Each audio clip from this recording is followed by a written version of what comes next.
I'm curious on this next one though, because this one also got disclosed as being one of the official selections for Chicago. But I Hey, heard New York had a game, an actual yeah. baseball game.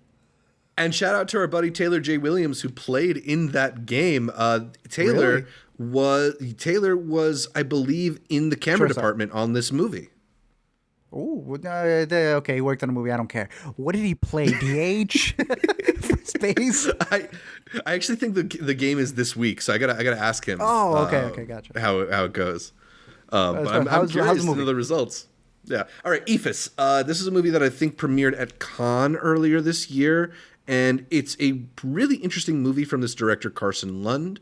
It is a kind of slow cinema take on baseball. The entire film takes place from people showing up at the park to play a game until they leave at the end of the day having finished the game. It is not like a story that takes place over weeks or even days. It takes place over a few hours. And there's not a whole lot of plot here. It reminded me of films like Paterson or Showing Up in that way, and it is mostly Okay. about this environment and these characters and their interactions with each other.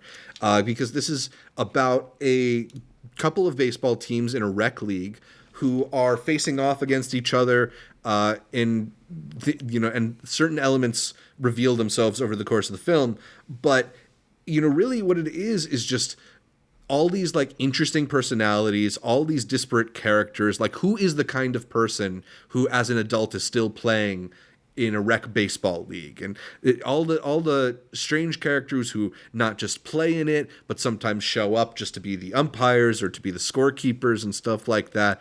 And it's a film where as soon as a character starts speaking, you have a really clear idea of what that type of person is, what their sort of disposition towards life is and stuff like that. And I Interesting. think that's one of the things that's really strong about it, is how idiosyncratic in certain ways that it feels and how lived in it feels in other ways. Like, this is definitely the project of somebody who has spent a lot of time killing time in baseball dugouts.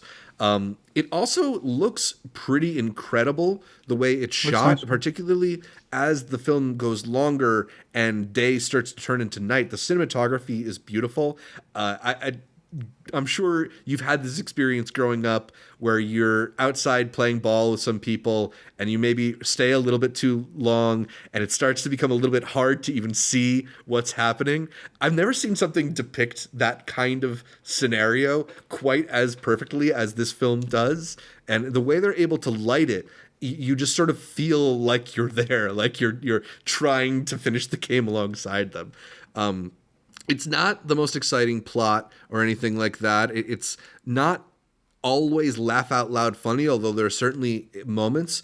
But I did find it to be pretty interesting and pretty compelling, and pretty beautifully assembled as well. So if you're into sort of like a slacker indie comedy kind of vibe and a little bit more low key movie, I think you'll enjoy Eephus. Sounds good. Sounds interesting. Right up my alley. I'm Yeah, curious for a this big next one baseball because guy, right? the who?